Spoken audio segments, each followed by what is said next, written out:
Bon, donc, nous, on va parler un tout petit peu sur l'intérêt de monitorage du réflexe bulbo-caverneux qui est associé au potentiel électrosensitif corticaux dans la chirurgie du dysgraphisme pour le petit enfant qui a moins d'un an, donc pour les nourrissons. Alors, le contexte de cette problématique, c'est pour notamment la chirurgie prophylactique de dysgraphismes qui sont fermés. C'est d'habitude des bébés qui n'ont pas de déficits, donc qu'on a tout intérêt de préserver, ou bien des bébés qui ont des petits déficits qu'on a tout intérêt de ne pas aggraver en post-opératoire. Donc, on a tellement besoin d'avoir un monitorage neurophysiologique interopératoire et de vérifier s'il y a des troubles vésico-sphinctériennes au diagnostic ou si elles apparaissent après l'opération et quelle est l'évolution de ces petits-enfants après la prise en charge pour son dysgraphisme. C'est bien connu que le réflexe bulbo-caverneux chez l'adulte, il a un intérêt dans le monitoring de problèmes neurovésicaux.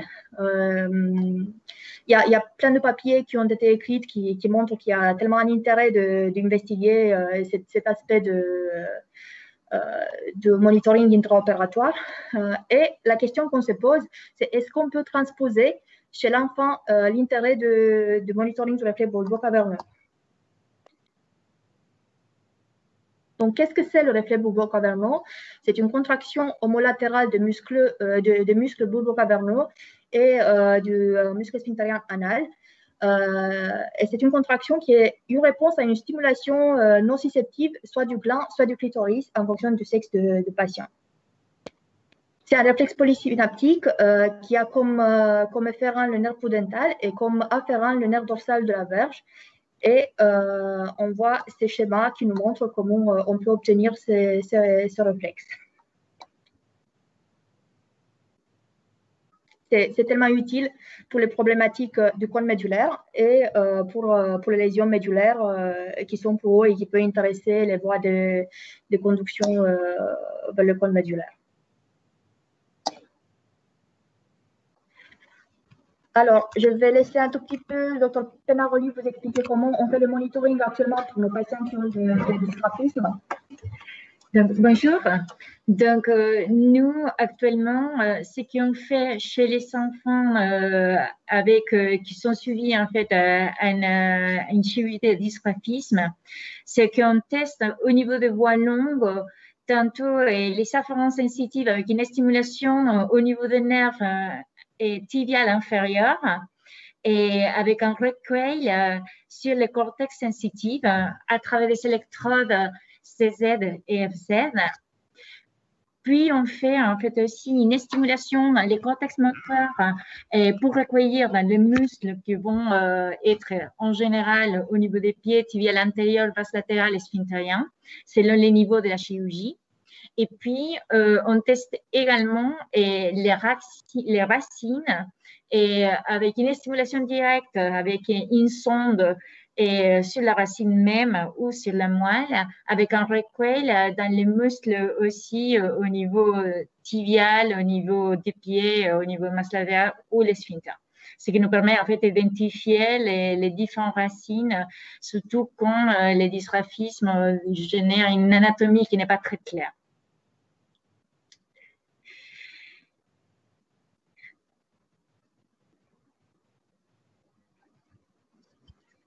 Donc, ce que nous allons faire dans cette étude, et c'est chez les enfants, ça n'a pas été fait avant. Donc, nous, on va essayer en fait de reproduire cette même exploration qui s'est faite chez les adultes.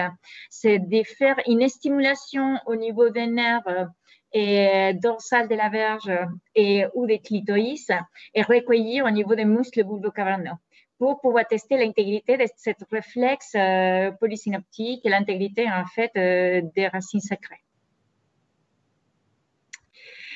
Donc, pour l'inclusion, on va inclure tous les nourrissons d'un âge de moins de 1 an et avec un dysgraphisme rachidien fermé et avec un consentement au niveau des parents et qui sont recrutés à travers du service de neurochirurgie pédiatrique. On va essayer en fait de tester la présence ou absence et la latence de ces reflets, et tantôt en préopératoire juste avant la chirurgie, et en préopératoire juste avant la chirurgie, avant la libération, et juste après de la libération médulaire.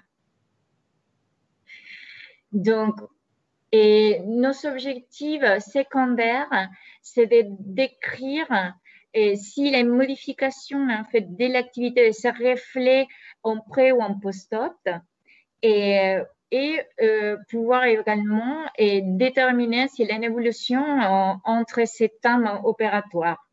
Et essayer de faire un phénotypage de ces patients pour voir s'il y a une corrélation entre ce qu'on voit à l'imagerie et la présence ou pas en fait, de ces reflets en préopératoire, et déterminer de cette façon si la rotation sur son axe de la moelle visible, l'IRM, est un facteur lié à une anomalie latéralisée du reflet buccal caverneux.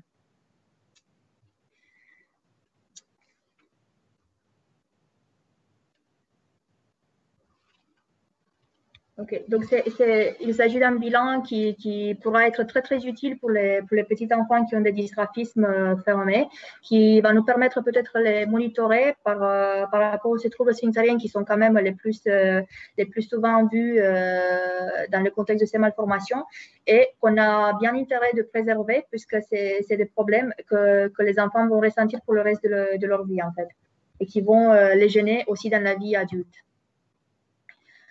En ce qui concerne le bilan préopératoire standard, on a l'examen clinique général, bien sûr.